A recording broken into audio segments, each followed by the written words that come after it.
Bonjour Christian, bienvenue sur ce podcast pour notre premier échange ensemble. Christian Junot, tu es... alors, c'est assez intéressant parce que tu as un parcours dense. Tu étais un ancien conseiller financier dans une banque ou plusieurs banques en Suisse. Dans une grande banque, une Dans une seule, mais grande la banque plus en grande banque Suisse. suisse, effectivement. Déjà, bonjour Armel. Bonjour et très heureuse de t'accueillir pour cet échange, notamment sur l'un de tes livres, parce qu'il y en a plusieurs, mais l'un de tes livres qui est, je crois, hein, si je ne me trompe pas, qui est l'un des livres que tu as le plus vendu, qui a été le plus lu, qui s'appelle Ce que l'argent dit de vous, qui est sorti une première fois en 2015 et que tu as actualisé en 2021 avec les éditions Erol. Donc Oui, c'est doublement intéressant, moi qui connais le milieu de l'édition, parce que c'est vrai que faire une première sortie et faire une réédition quelques années plus tard, c'est généralement aussi le marqueur que ce livre a impacté beaucoup de monde et que peut-être il y a une volonté de redonner un petit peu plus de matière avec ton vécu, tes expériences de ces dernières années et d'en faire quelque chose de nouveau finalement. oui, et surtout, ce qu'il y a, c'est qu'on a même fait une troisième édition en 2025 pour les Ah 10 ouais, ans. On a fait une super. première édition, là, on a rajouté des QR codes pour faire des exercices différents, avoir accès à différentes choses. Ce livre, effectivement, c'est comme un bon vin et qui vieillit très bien. Et il se vend même encore mieux aujourd'hui qu'il y a 10 ans en arrière. Alors peut-être parce que ma notoriété a aussi augmenté certainement, mais aussi parce que le thème est encore et toujours d'actualité et j'allais dire plus que jamais. Si un jour c'était un thème qui était plus d'actualité, ça me paraîtrait être un bon signe pour la société, mais pour l'instant, c'est pas le cas. Ouais. Pourquoi est-ce que tu penses que ce serait un bon signe si ce thème n'est plus d'actualité pour nous? Ben parce que selon moi, l'argent prend beaucoup trop de place dans notre vie et dans notre société en général. Il y a beaucoup trop de choses qui sont faites pour de l'argent, parfois pour de mauvaises raisons. C'est des exemples très simples. Si on prend au niveau des grandes entreprises, des multinationales qui veulent en gagner toujours plus, quelle que soit la manière, hein, où l'éthique est pour le moins discutable, mais ça peut être aussi plein de personnes. Alors, ce serait facile de parler des multimillionnaires et des milliardaires qui en veulent toujours plus. On se dit, mais pourquoi? Ils en ont plus qu'assez. Mais au fond, je dis c'est facile parce que ce serait facile de les juger, les critiquer, mais finalement, beaucoup d'entre nous, et moi j'étais comme ça pendant longtemps, j'en avais assez et j'en voulais aussi plus. Euh, donc, euh, cette course au toujours plus, elle existe à beaucoup d'endroits. Et je dis, si on remettait l'argent à sa juste place, ce à quoi il sert, ce pourquoi il a été créé, je pense que notre société se porterait beaucoup mieux parce que justement, cette recherche de croissance à tout prix, elle a un prix à plein de niveaux, au niveau écologique, au niveau humain, avec les conditions de travail qui ne sont pas toujours ce qu'elles sont aussi, et puis aussi de se détourner pour moi de l'essentiel. Bah, d'ailleurs, tu en parles évidemment dans ton livre de ça en disant que finalement, la recherche d'argent, de plus d'argent, toi en plus qui a été au contact de gens très fortunés et qui, pour le coup, avaient aussi également beaucoup d'inquiétudes financières, Mhm. on aurait tendance à croire que parce qu'on a de l'argent, les inquiétudes s'arrêtent. Et on voit Mhm. bien qu'en fait, ça n'est pas le nerf des choses parce que c'est tout ce qu'on associe à l'argent. Et c'est très généralement l'envie d'argent, de plus, etc., comme tu le présentes. C'est très généralement parce qu'il y a un manque ou une perception de manque fondamentale en nous Mhm. que l'on pense va être réglé par plus d'argent, plus de richesse, etc. Ouais, et c'est vrai, et ce que tu dis est important dans le sens que même si on le dit comme ça pour les autres, très souvent on dit oui, mais pour moi ça sera différent si j'ai plus. Tu vois, il y a toujours ce truc-là, pour moi ça sera différent, mais au fond cette course-là, elle ne s'arrête pas souvent parce que vraiment, et là je peux vraiment remercier, avoir de la gratitude pour Peter Koenig, parce que c'est le fruit de ces années de recherche qui m'a moi ouvert les yeux sur mon propre rapport à l'argent, mieux comprendre mes clients et après ben, en faire une spécialité qui n'était pas prévue au départ. Mais c'est de voir qu'effectivement, que comme nous associons, ou autrement dit, nous projetons quelque chose sur l'argent, l'argent c'est quelque chose, c'est pas juste de l'argent c'est la liberté, c'est la sécurité, c'est le confort de vie. Mais pour certains, l'argent c'est sale, l'argent c'est l'injustice, ou l'argent c'est la cause des problèmes dans le monde, ou la source de conflits, je ne sais quoi. Quelque part, l'argent devient ce qu'on associe dessus. Et bien quand sûr. on veut plus d'argent, c'est pas de l'argent qu'on veut plus, c'est ce qu'on associe. Je veux plus de liberté, plus de sécurité, plus de confort de vie ou plus de signes de réussite pour ceux qui en accumulent. Et puis pour d'autres qui le mettent à distance, c'est je ne veux pas de conflit dans ma vie, donc je garde l'argent à distance. Je veux pas être quelqu'un de sale, donc je garde l'argent à distance. Tu vois, donc quelque part, c'est là où notre relation avec l'argent n'est plus neutre, parce qu'on ne voit plus l'argent pour, comme je disais, ce qu'il est, ce pour quoi il a été créé, mais on voit l'argent pour ce qu'on y plaque dessus, en quelque sorte. Oui, tout à fait. Et c'est marrant que tu parles de neutralité parce que j'allais y venir finalement qu'on soit dans une association dite positive avec l'argent m'apporte de la liberté, du choix, de l'aisance, des possibilités, etc. Ou l'argent est la source du mal, est Mhm. toujours dans les mauvaises poches ou nous Mhm. rend différents, etc. C'est toujours des associations émotionnelles très fortes Mhm. qui en fait nous éloignent de la neutralité, comme tu disais. Et par essence, tu vois, ce que j'ai pu observer ces dernières années en discutant aussi avec d'autres personnes qui travaillent sur cette thématique-là ou qui l'ont analysée d'un point de vue plus métaphysique ou plus émotionnel ou plus spirituel. C'est vrai qu'on entend beaucoup que l'argent est neutre finalement, comme à peu près tout dans Mhm. l'expérience Oui. humaine, parce que Mhm. c'est toujours nos associations qui créent la réalité. Et tout comme on pourrait avoir des jugements sur le couple, sur Mhm. la vie de famille ou sur tout un tas d'autres choses en fait, parce que c'est toujours notre propre monde émotionnel qui vient se Ouais. mélanger à tout ça. Peut-être que de manière générale, même si cette phrase on la comprend, tu vois, d'un point de vue mental, l'argent est neutre ou la neutralité des choses, c'est peut-être difficile de l'appliquer et de comprendre comment ça fonctionne dans sa vie. Si toi qui as travaillé avec beaucoup de personnes sur cette thématique-là, comment tu l'expliques aujourd'hui? Comment tu amènes les gens à comprendre cette neutralité ou à l'intégrer un petit peu plus dans leur vie? Mhm. Alors, pour moi, il y a deux choses. La première, c'est de revenir à quoi l'utilité première de l'argent et ce pourquoi il a été créé. Et que je parle bien d'argent. Et pour moi, c'est important de ne pas l'argent n'est pas le système économique parce que très souvent il y a des confusions d'ailleurs, on jette le bébé l'eau du bain. On peut ne Mm, pas aimer le système économique, c'est pas tel ou tel que l'argent est créé. Et moi, le premier, ça me convient pas. Mais en même temps, l'argent, c'est autre chose. Si on veut, on pourrait créer d'autres manières de créer de l'argent, de le faire circuler, qui fonctionneraient très bien. Et pour moi, c'est vraiment autre chose. Donc, la première chose, si on revient sur pourquoi, c'est quoi l'utilité de l'argent, tu vois, je prends l'exemple, je donne souvent l'exemple de la machine à café. Il n'y a pas de discussion possible. À quoi sert une machine à café? Tout le monde le sait, c'est une évidence. Mais finalement, à quoi sert l'argent? Et l'argent, au départ, a été créé pour faciliter les transactions entre des acheteurs et des vendeurs. On revient à ce qu'il y a avant l'argent, on parle de troc. Et effectivement, le troc est toujours une possibilité. Mais si on imagine juste à quoi ressemblerait notre vie si on devait troquer le petit café du matin au restaurant, au bar du coin, le journal que je vais acheter, mais mon garagiste, mon assureur, enfin, tout ce qu'on... j'ai acheté acheter des habits. Si chaque fois on devait faire du troc, ce serait infernal. On passerait notre temps à trouver des arrangements boiteux, ou plus la plupart du temps. Alors, ça aurait certainement un avantage, c'est qu'on consommerait beaucoup moins.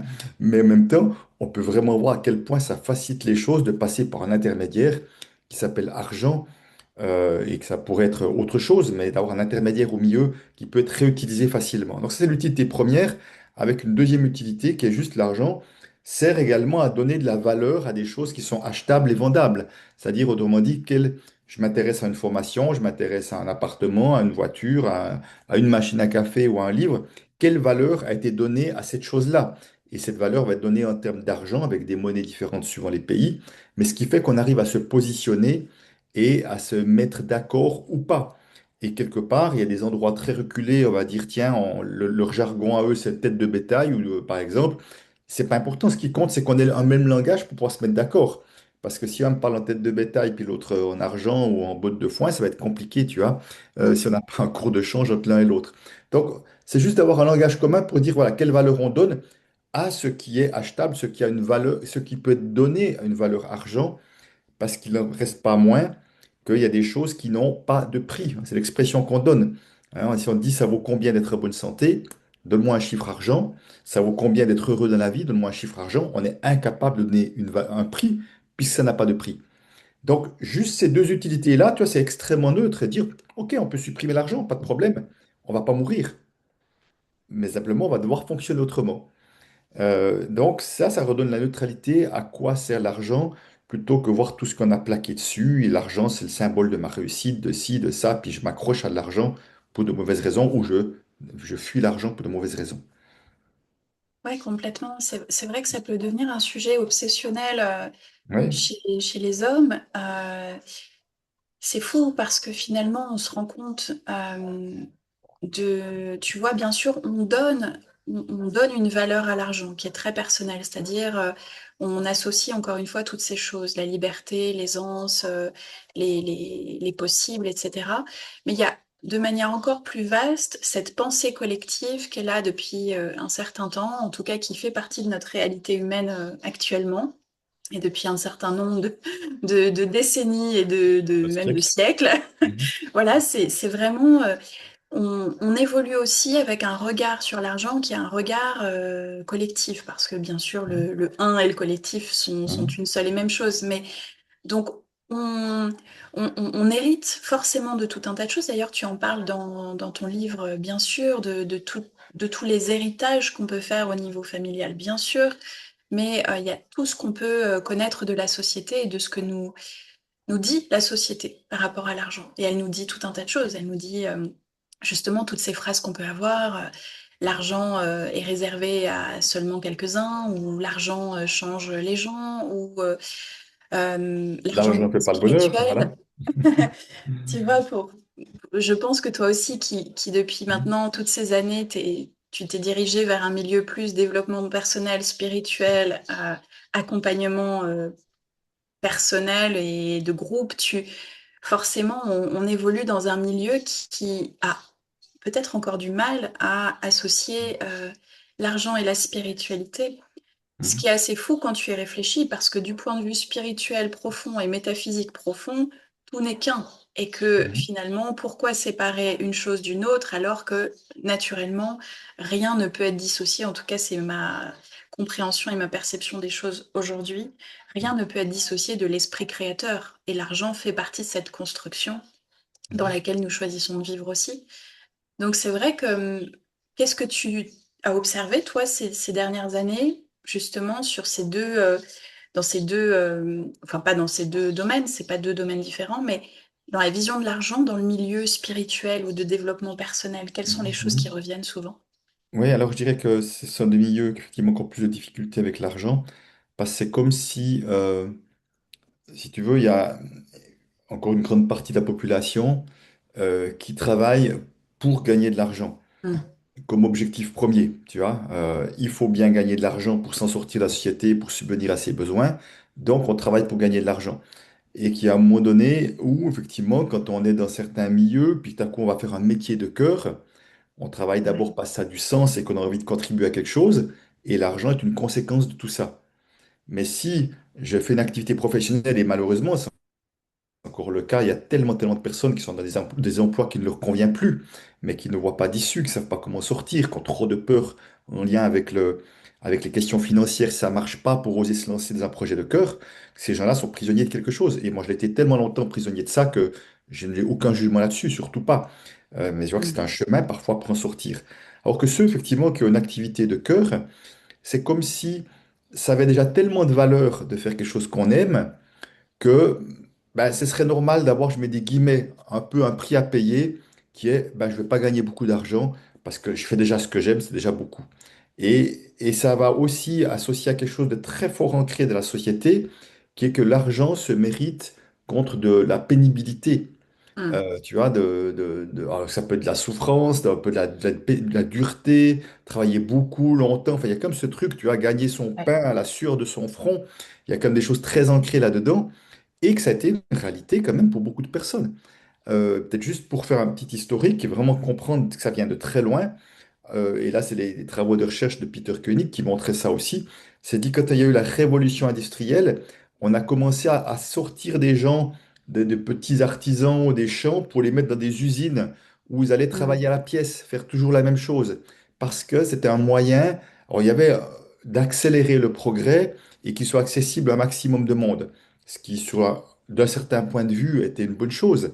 Mais simplement, comment attirer des personnes à faire des choses qui sont tout sauf attrayantes et qui sont effectivement pénibles.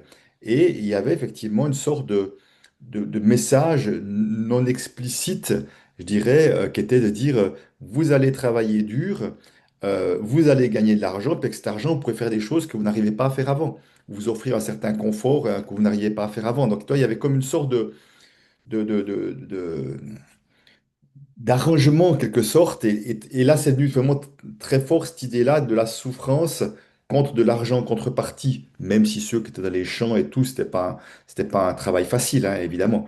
Mais là, tout à coup, c'était vraiment comme organisé de cette manière-là. Et en fait, c'est beau être des siècles en arrière, c'est resté très fort comme ça dans notre esprit.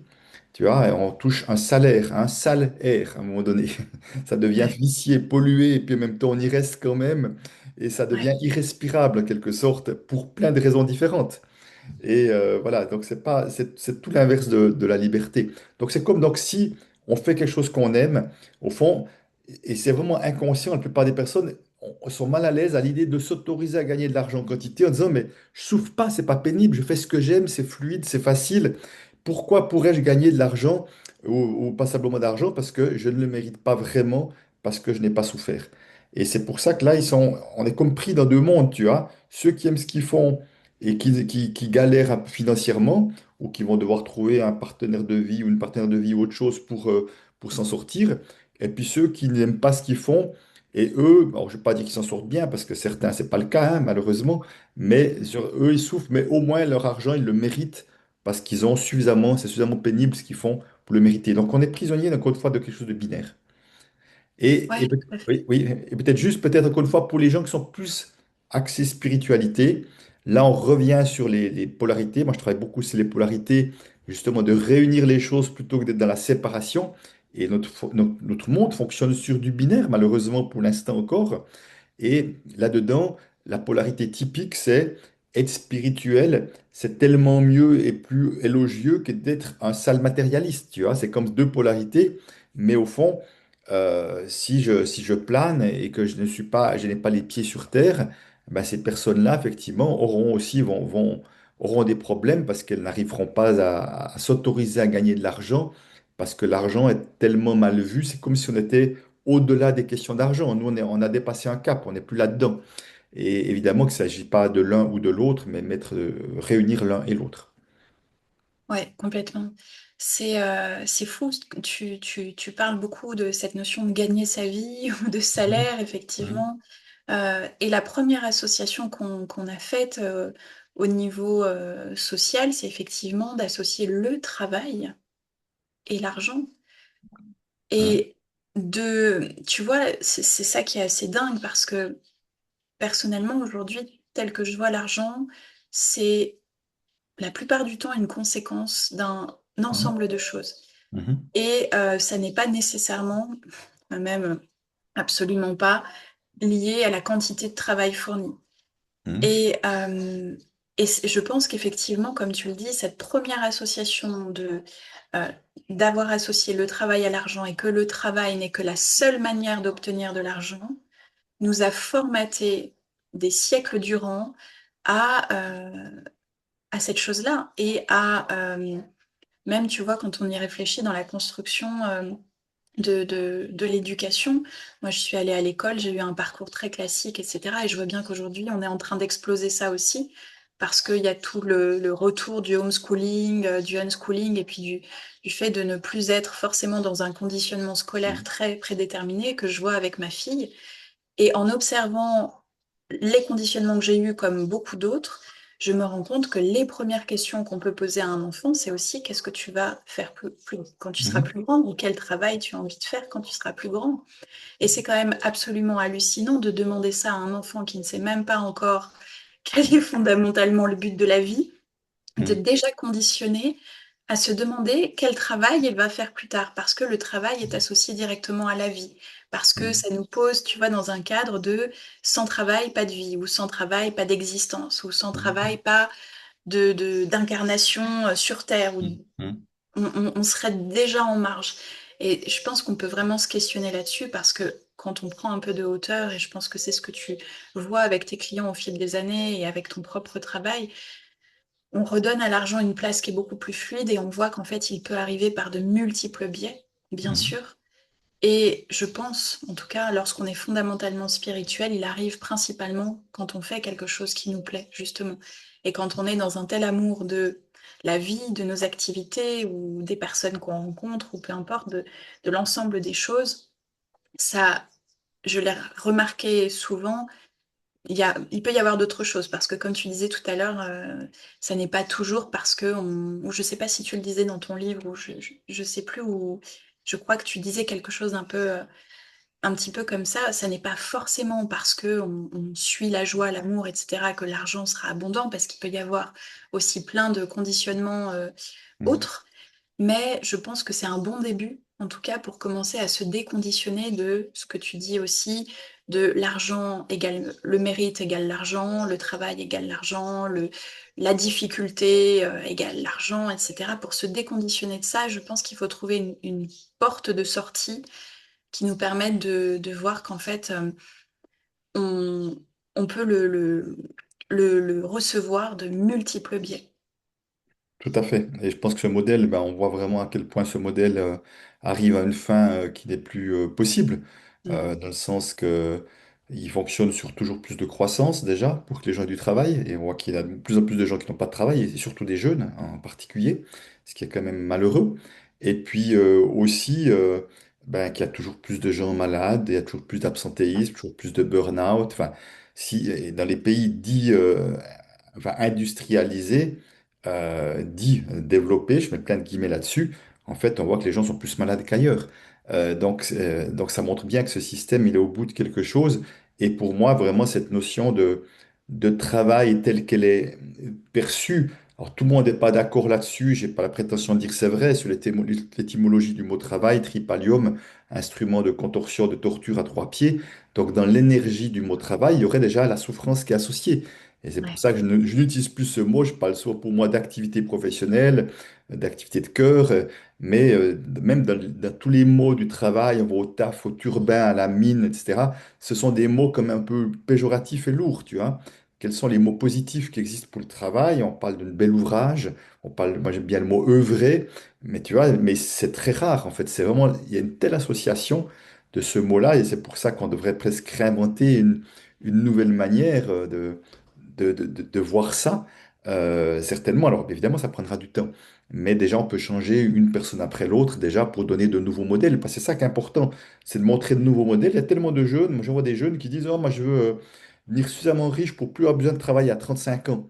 J'entends ça, hein, des fois, dans des mouvements et autres, mais je trouve ça dramatique. Je me dis, mais ils ont juste pas la bonne perception de ce que c'est que de faire quelque chose qu'on aime, qui contribue à quelque chose de positif, et quel point c'est joyeux. Aujourd'hui, j'ai passé l'âge de la retraite, mais ça serait la dernière chose que j'imagine, c'est d'arrêter ce que je fais, tellement c'est quelque chose que j'aime au quotidien, et qui m'anime et qui me donne de l'énergie. Et pourquoi j'arrêterais? Parce que j'ai un certain âge, puis que certains disent qu'à un certain âge, on doit arrêter, ça n'a aucun sens. Mm. Donc, si tu veux, c'est pour ça que... Et en même temps, je vois aussi des jeunes aussi qui, de plus en plus, vont dire, bah non, moi, je travaille à 3 jours par semaine, 4 jours par semaine, parce que je veux passer du temps avec mes enfants, parce que j'ai envie de trouver un autre équilibre de vie. Donc, c'est super. Je trouve que ces jeunes aussi montrent une autre voie que ce modèle qui paraissait le seul et unique, qui était, en tout cas, bon, ben, comme tu as compris, j'ai un certain âge, mais tu travailles à 100%, et puis un jour, Mm. tu arrêteras de travailler, tu auras la liberté, ça sera la retraite. Donc, ça doit être retraité. C'est peut-être qu'on a été maltraité, ça doit nous traiter à nouveau, nous retraiter. Ouais, ouais, c'est vrai, le poids des mots. Et en même temps, c'est là où tu te rends compte effectivement, de la construction sociale dans laquelle on a évolué, qui est faite comme ça, qui a été faite spécifiquement pour ça. Et tu te rends compte que c'est finalement une conséquence de cette ignorance aussi de l'esprit, du spirituel. C'est vraiment à quel point est-ce qu'on peut s'éloigner du spirituel pour toucher l'extrême inverse, l'extrême opposé, et s'oublier tellement qu'on ne sait plus comment vivre et quel est le sens de la vie finalement. Parce que je pense que, tu vois, comme de nombreux auteurs, philosophes, chercheurs l'expliquent à travers des mots différents, et je pense aussi une, une, une réalisation personnelle qu'on peut faire quand on commence à augmenter sa conscience des choses, c'est de retrouver un sens existentiel de la vie, en fait. C'est pourquoi je suis là, pourquoi je suis en vie, qu'est-ce que j'ai envie d'expérimenter dans cette vie, et si je devais m'émanciper de tout ce qu'on m'a dit dans cette société, qu'est-ce que je ferais? Et je pense encore une fois que, tu vois, la meilleure manière de commencer à sortir de ça, c'est effectivement d'écouter cette voix intérieure, d'écouter cette voix profonde qui nous fait nous poser les vraies questions. Parce que si effectivement aujourd'hui, plein de jeunes ou plein d'adultes sont enfermés dans des schémas, c'est parce que finalement, il y a un manque de questionnement profond sur le sens de l'existence. C'est qu'est-ce que j'ai accepté en fait Mhm. de bien vouloir vivre dans cette vie et de m'éloigner si profondément de l'esprit et de la puissance que j'ai en fait. Mhm. Alors, si tu veux, oui, tu as parfaitement raison, mais simplement, c'est important de s'en prendre un peu de hauteur, de voir qu'il y a un système qui fonctionne de telle manière, qui est, dès l'école, effectivement, on rentre dans des cases, on Mm. nous apprend des choses, mais on ne nous apprend pas, effectivement, à créer des projets, on ne nous apprend pas à écouter cette fameuse petite voix, à gérer nos émotions. Et évidemment, il s'agit à aucun moment d'aller juger les enseignants et tout, mais c'est juste un système qui est beaucoup plus vaste que ça. Mm. Et je dirais même dans certains pays, dans les nôtres, euh, je te parle souvent, mais j'ai beaucoup d'amis en France. Je dis, mais il y a un ami, c'est la même chose au Canada. Tu veux devenir indépendant, on va te faire payer le prix. Parce que tu veux devenir libre et sortir d'un système, d'une certaine manière, on va te faire payer le prix en taxes, en machin, en truc. Donc, tout ça pour dire que, bon, d'ailleurs, un système, il y a toujours des êtres humains, évidemment, hein, un système n'existe pas par lui tout seul. Mais juste pour dire qu'il y a tout un fonctionnement qui ne facilite pas ce Mm. que tu partages avec raison. Au contraire, qui Tellement. plutôt te tire, essaie de te tirer de, allez, reste dans le troupeau, fonctionne comme ça. Et c'est vrai que je dis toujours, mais attends, on n'est pas venu s'incarner pour s'emmerder sur Terre et puis attendre un jour cette fameuse retraite pour se dire, tiens, je serai libre, ce qui est encore une grande, je dirais, une grande méconnaissance. La plupart des gens ne sont pas libres du tout à leur retraite. Ils sont encore Ouais. prisonniers dans plein de choses différentes. Donc, on n'est pas venu s'incarner pour ça, mais on ne vient pas nous apprendre ça non plus. Quelque part, on est venu là pour expérimenter des choses de la vie, évoluer, apprendre, prendre des risques, retomber, se relever, et que tout ça est un apprentissage permanent. L'école n'est pas plus un apprentissage que le reste de la vie. Euh, et que là, c'est là que la vie devient passionnante, quand on en fait un jeu pour essayer Mm. d'être toujours plus aligné et de faire quelque chose qui me correspond et qui amène plus de joie dans ma vie. Donc tout ça, ça vient de l'extérieur. Et ça vient petit à petit, à force, encore une fois, d'une personne après l'autre, d'une famille après l'autre, qui encourage les enfants à faire d'autres choses, parce qu'on doit comme s'extirper de quelque Mm. chose qui ne nous encourage pas. Alors, tout ça est en train de changer, tout ça va Mm. changer, à mon avis, beaucoup plus vite encore dans les années prochaines que ça a changé ces dernières années, je suis convaincu. Moi, on est dans ces moments un peu charnières de l'ancien qui se résiste et qui essaye encore de tirer un maximum de reste de là-dedans, et du nouveau qui essaie de s'extirper de ça, avec encore quelques difficultés pour l'instant à se réunir, à faire équipe ensemble. On est plein de personnes dans notre coin, les uns les autres, à faire des choses comme ça, et c'est super. Mais à un moment donné, c'est comme si cette force-là, on n'arrive encore pas à la voir encore en tant que mouvement, je dirais, plus, tu vois, plus visible en quelque sorte. Donc, Ouais. mais en même temps, chaque personne qui le fait est précurseur et aide une autre à le faire en montrant un autre exemple. Et c'est Totalement, déjà précieux totalement. pour ça. Je crois que, tu vois, même ça, très honnêtement, je pense que c'est pas forcément toujours ce qui est demandé. Je pense qu'on a chacun notre expérience de vie, se regrouper à certains moments peut avoir du sens, mais on, il y a quelque chose de plus fort, la distance n'existe pas, la perception de séparation n'existe pas, et finalement, tu vois, c'est drôle que tu parles de ça, je dis pas que c'est la chose à faire ou à ne pas faire. J'étais aussi dans un discours un peu comme ça, tu vois, il y a quelques années, en me disant il faut qu'on se réunisse, qu'on crée des mouvements, etc. Je pense que ça se fait, en fait, naturellement, parce que on est porté, pour beaucoup d'entre nous, vers une énorme brèche. On est en train de créer une énorme brèche dans le système par la conscience, par le réveil à quelque chose de plus grand, par l'acceptation qu'on n'est pas uniquement cette matière sur Terre et qu'il y a plus. Et cette brèche, elle est en train de se créer, elle se crée partout dans le monde, de manière très différente selon les personnes. Les mouvements se créent déjà finalement, et le mouvement d'ascension, d'évolution se crée déjà. Et je trouve ça magique finalement de l'observer. Et quand tu disais tout à l'heure, finalement, je sais plus, c'était on a effectivement, on parlait de l'association de l'argent et de la difficulté. Non, tu parlais de la difficulté de certaines personnes spirituelles justement à avoir cette notion de peut-être d'ancrage sur Terre, de vie vraiment dans la matière qu'on a besoin d'expérimenter. Et ce qui est assez fou, c'est que finalement, on a séparé l'argent d'autres choses qui nous semblent peut-être plus naturelles. Fonder une famille, manger, tu vois, dormir, vivre une vie qui est caractérisée par des besoins humains. Et pour moi, l'argent n'est pas différent de ça. Tu vois, c'est une façon comme une autre de pouvoir répondre à des besoins. Et je trouve que c'est effectivement assez dingue à quel point nous avons en quelque sorte mis l'argent sur un piédestal et en même temps nous avons une forme de parfois de rejet parce qu'on ne sait plus comment l'atteindre, le toucher, etc. Ce qui vient le mettre encore plus loin de nous, qui vient créer une séparation encore plus grande ou la sensation qu'il faut faire autrement, travailler plus, etc. Et on rentre dans un mécanisme mental encore plus complexe. Alors que finalement, ça n'est pas différent d'autres choses dans notre vie qui créent une harmonie dans notre existence, là sur Terre actuellement, en tout cas, qui a du sens.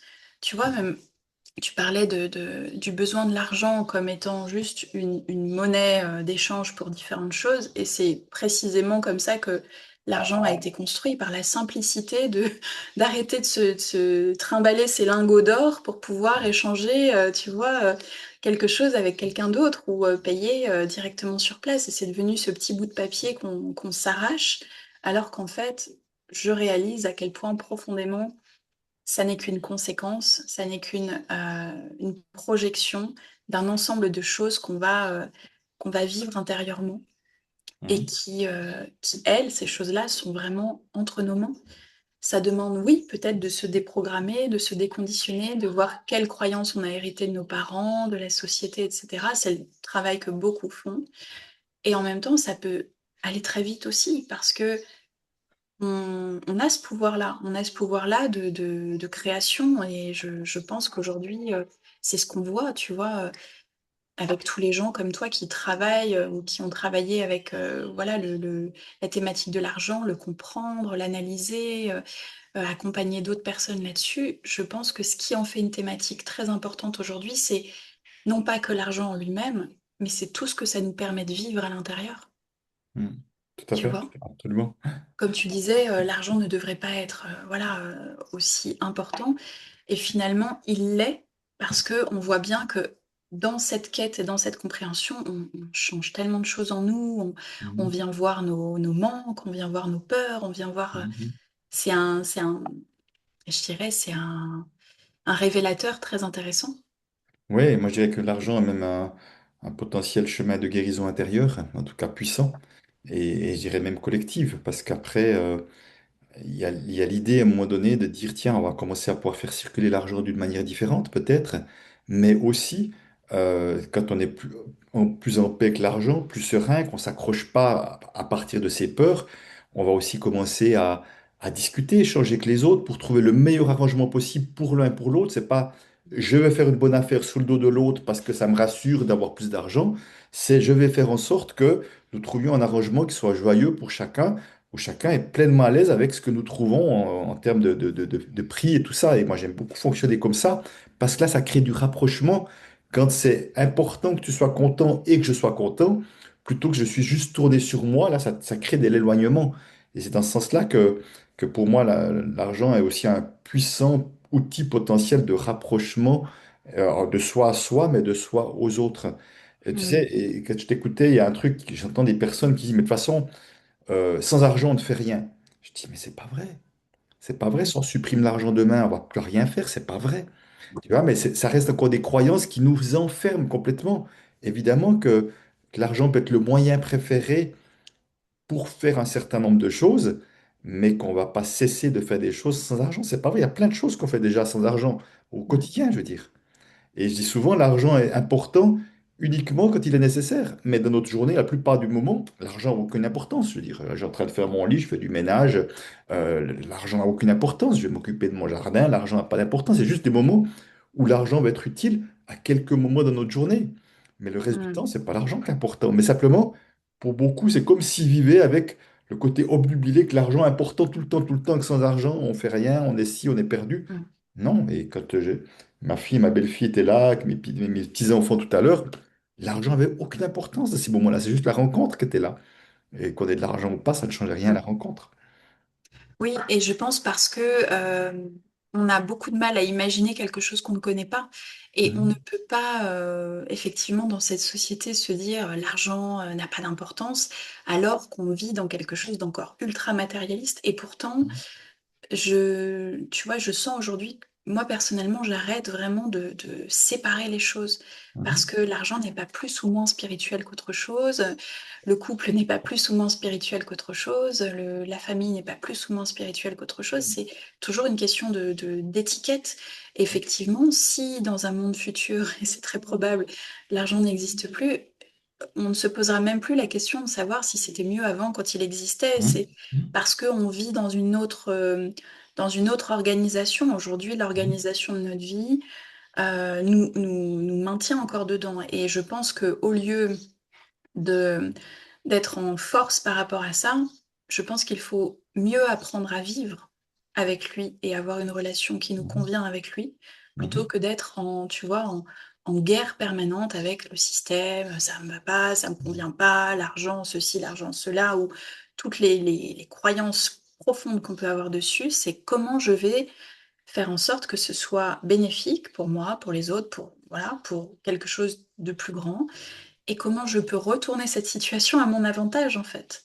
mhm, Plutôt que mhm, et je pense que tu vois, c'est là où on revient à des sujets un peu plus psychologiques et spirituels, c'est ces notions de responsabilité ou de victimisation ou mhm, de petitesse ou de on se dit je suis pas capable ou d'illégitimité, tu vois, ou toutes ces choses aussi dont tu parles d'ailleurs dans ton livre de bah finalement est-ce que j'ai cette peur parce que je me sens illégitime ou parce que il y a tout un tas de choses et mhm. c'est, je pense que peut-être on ne se pose pas toujours les bonnes questions.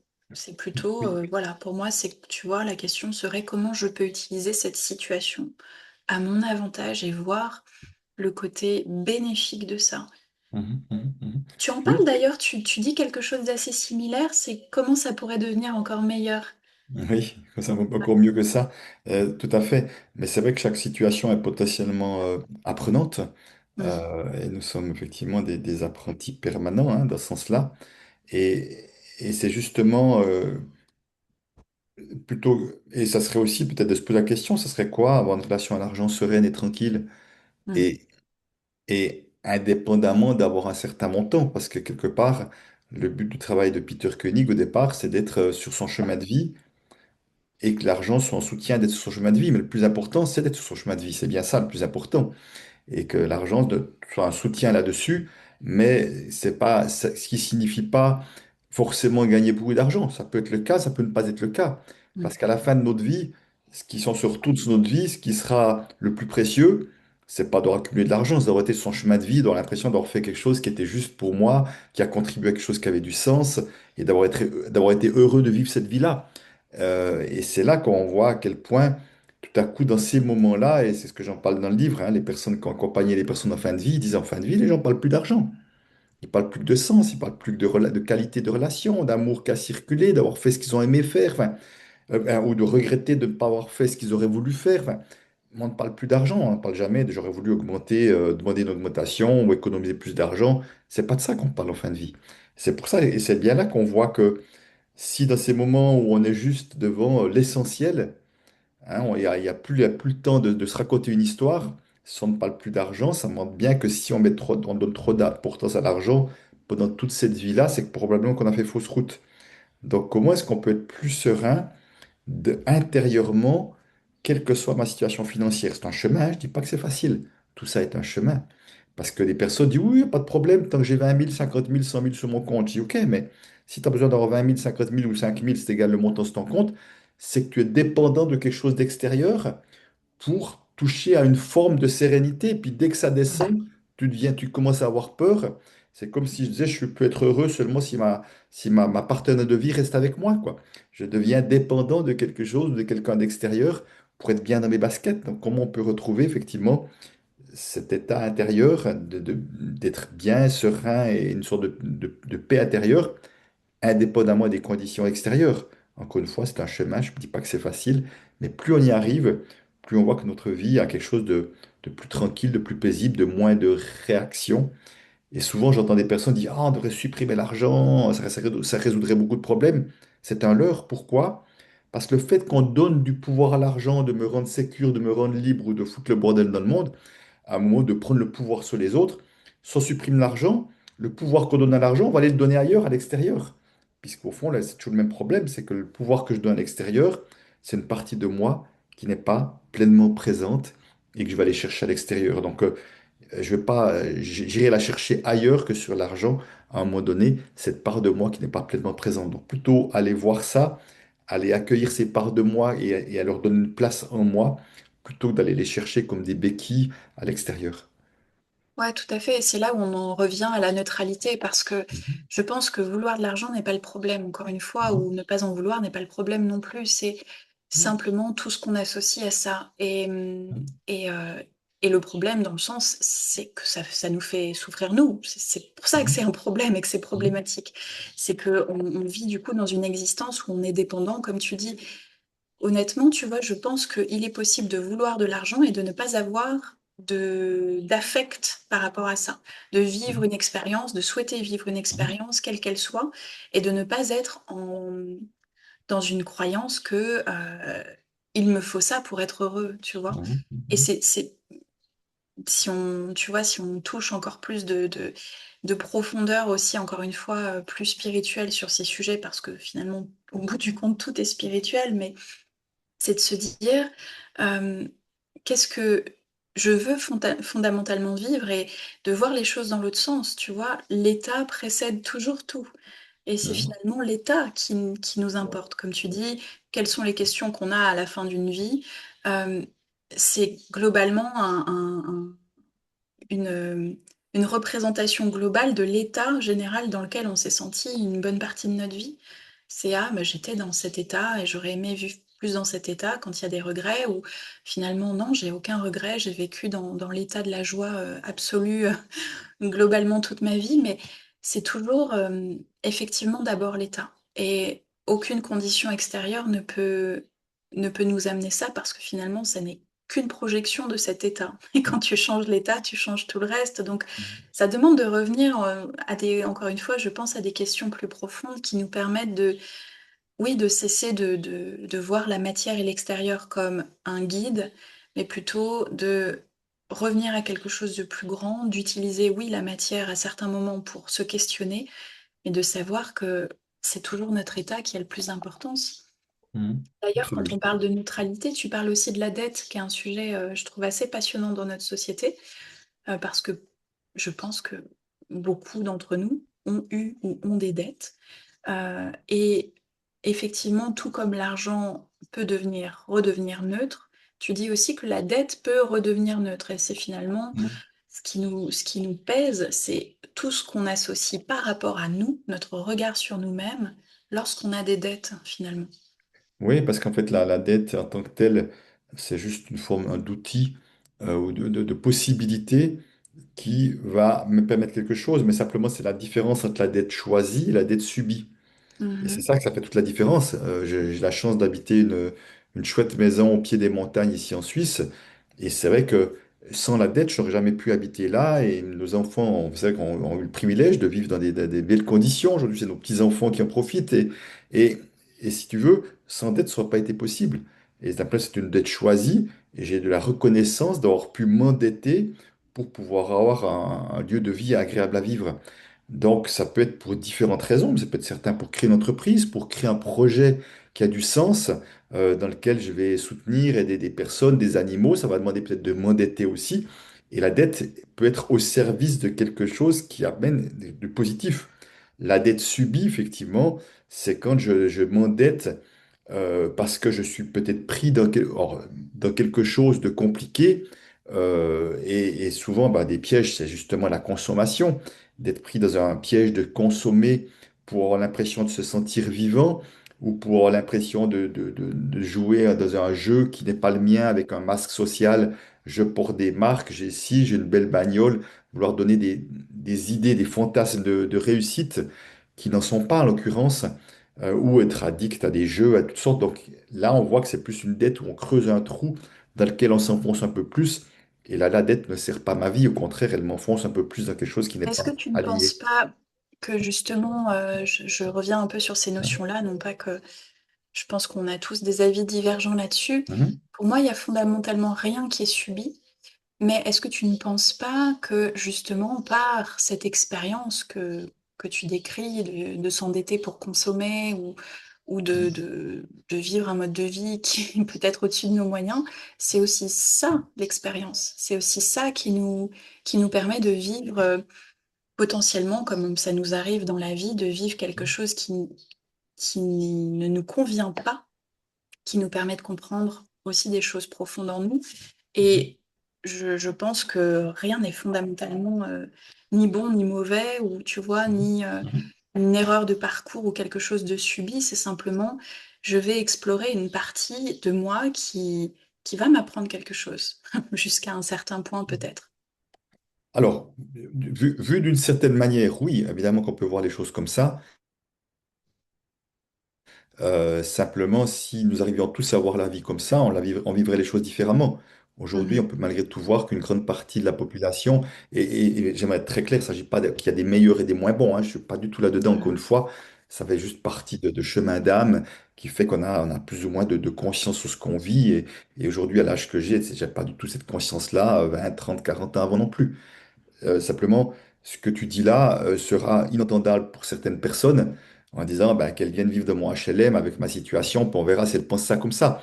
Et je veux dire, et je comprends qu'on puisse penser ça comme ça, parce que c'est vrai que c'est très différent. Euh, enfin, dans les expériences qu'on vit, il y en a qui peuvent être qu'on peut vivre comme plutôt agréable à vivre, puis d'autres qu'on peut vivre comme plutôt inconfortable à vivre. Je veux dire Bien par sûr. là, j'ai vécu le suicide d'un neveu dont j'étais parrain au début d'année. Évidemment que c'est une expérience de vie, mais je serais malhonnête de dire que c'est une expérience agréable à vivre dans un Bien premier sûr. temps. Évidemment qu'elle est apprenante. Et moi, j'avais encore une certaine distance par rapport à lui, par rapport à ce qu'on se voyait, mais pour les proches, c'est tout sauf agréable à vivre. Alors, évidemment que c'est potentiellement extrêmement apprenant et extrêmement accélérateur d'une évolution, mais waouh, par quelle souffrance ça passe quand même, malgré tout. Parce que c'est quand même, je pense que personne n'aurait eu envie d'apprendre en vivant de cette manière-là, tu vois. Je connais des personnes qui ont vécu des croissances incroyables en perdant un enfant aussi, d'une autre manière. Mais c'est la dernière chose qu'on aurait voulu malgré tout pour apprendre pour être dans cette croissance intérieure. Et d'autres n'y arriveront pas et vont s'enfoncer dans un trou et ils vont se perdre en route. Et encore une fois, qui suis-je pour penser que j'arriverai à faire mieux que ces personnes-là? Donc oui, évidemment que tout est apprenant quand nous avons cette possibilité. Est-ce que nous arrivons à le faire ou pas? La seule réponse est je ne sais pas. Je ne peux pas me mettre à la place des autres. Je peux juste, avec humilité, dire voilà, du mieux que j'ai pu faire, j'en suis là aujourd'hui et je peux avoir la gratitude que la vie m'a amené des bonnes personnes sur mon chemin et que j'ai peut-être su saisir ces opportunités et peut-être aussi que, voilà, peut-être qu'on on vient pas tous dans les mêmes conditions, on n'a peut-être pas tous les mêmes incarnations, les mêmes choses à Bien vivre sûr. aussi et Bien que sûr. certaines sont probablement plus agréables que d'autres si on veut, mais bien sûr que tout est apprenant, Ouais. potentiellement en tous les cas. Tu parles aussi finalement du fait que l'argent nous permet de gagner du temps. Tu vois toujours les choses de cette manière aujourd'hui, quelques années après avoir évolué.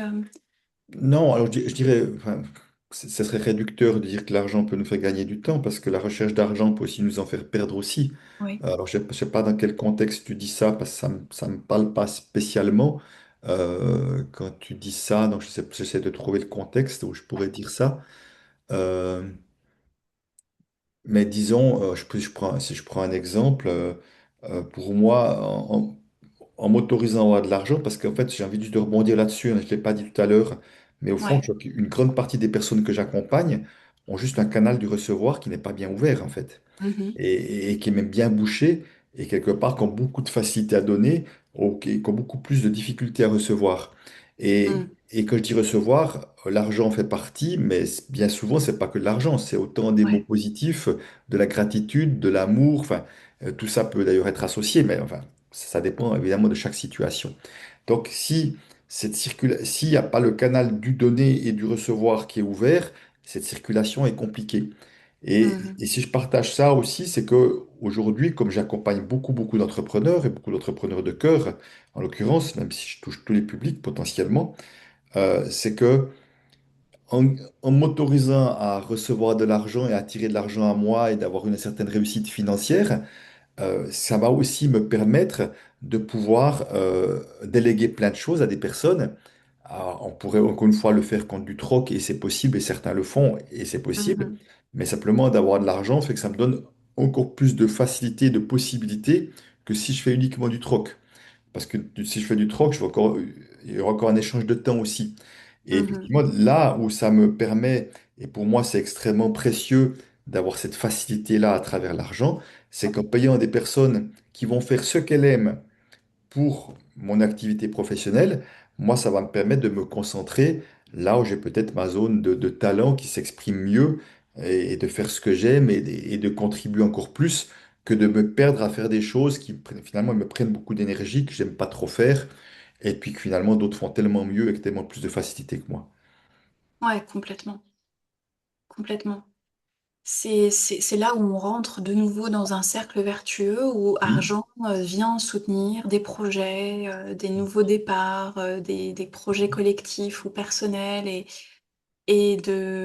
effectivement de lui redonner une place peut-être plus tranquille dans nos vies, dans nos cœurs, tout en acceptant aussi nos propres désirs en fait.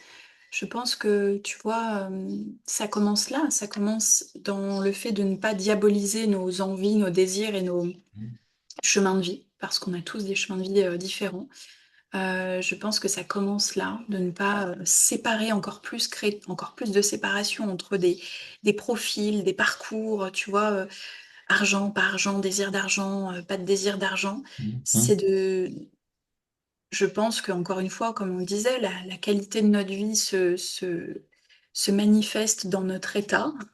Et est-ce qu'on a été dans un état de plaisir, de joie, d'alignement, voilà, d'expansion, etc., que ce soit avec certains projets qui fonctionnent d'une manière ou d'une autre, c'est effectivement on le lit dans la Bible, c'est intéressant parce que tu sais, il y a ce verset qui est assez connu, on ne peut pas servir deux maîtres, Mhm. Dieu et l'argent. Et pour moi, c'est simplement un rappel qu'il n'y a qu'une seule chose, il n'y a que l'état, il n'y a que la conscience qui, elle, en elle-même, est déjà absolument parfaite. Et on a cette capacité d'être déjà dans cette puissance-là, indépendamment de l'argent. Et l'argent n'est encore une fois, qu'une conséquence qui n'a pas besoin d'être placée en amont. Ça n'est pas l'argent qui crée, c'est Non. la conscience qui crée l'argent et Mhm. tout ce qui en découle. Et tout ce qui est de toute façon indépendamment de l'argent, quoi qu'il arrive. Donc effectivement, ça nous permet oui, de nous questionner encore beaucoup sur notre rapport à l'attachement, notre rapport à la sécurité, à la Mhm. liberté, à l'amour. Parce que c'est aussi ça, tu parlais du canal du recevoir et c'est vrai que c'est à tous les niveaux. Euh, et puis en même temps d'en faire des forces, tu vois, d'utiliser finalement ces questionnements profonds pour en faire des forces, pour peut-être, comme tu le fais aussi et tu l'as fait, je pense, par le biais de l'alchimie de ton ancien travail, avec tes Mhm. nouvelles compréhensions, etc., tu en as alchimisé quelque chose d'abord pour toi, puis pour tes proches, puis finalement pour tes clients. Et il y a quelque chose qui est né de ça, dans cette compréhension un petit peu plus profonde de juste qu'est-ce que l'argent et de voir à quoi il est lié pour toi, pour les autres, etc. Donc c'est vrai que c'est, comme tu le dis aussi, un écran de projection. Mhm. Absolument. Et en Ouais. fait, mais encore une fois, c'est un thème important aujourd'hui qui a le potentiel de devenir un non-thème un jour. Comme je disais tout à l'heure, je potentiellement, donnais ouais. l'exemple de la machine à café. On ne donne pas de cours de ma relation à la machine à café, hein, je veux dire. C'est tellement Mm. évident à quoi sert une machine à café que oui, ça peut être pour ceux qui aiment le café, ça peut être utile d'en avoir une. Pour d'autres, ça n'a aucun intérêt. Et que finalement, point final, il y a pas d'autre histoire derrière.